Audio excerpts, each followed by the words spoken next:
तास आधी लोकसभा निवडणुकीचा निकाल लागला, जे दक्षिण मुंबईचे खासदार अरविंद सावंत त्यांचं जे मताधिक्य आहे ते वरळी आदित्य ठाकरे यांच्या मतदारसंघातच कमी दिसतं, म्हणजे तेच घडलेलं आहे, मतदान झालेलं दिसत नाही.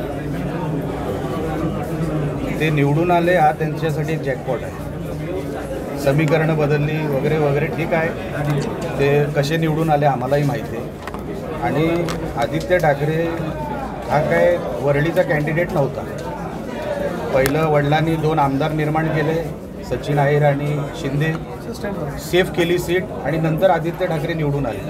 आदित्य ठाकरे स्वतःच्या कर्तृत्वावर निवडून आलेले नाही, त्यांचं स्वतःचं कर्तृत्व शून्य आहे. 2 आमदार रेडीमेड तयार झाले, पक्षाने तयार केले, वडील मुख्यमंत्री होते म्हणून ते निवडून आले. आता आपटणार येणाऱ्या निवडणुकीमध्ये. आदित्य ठाकरे काय परत आमदार म्हणून जात नाही.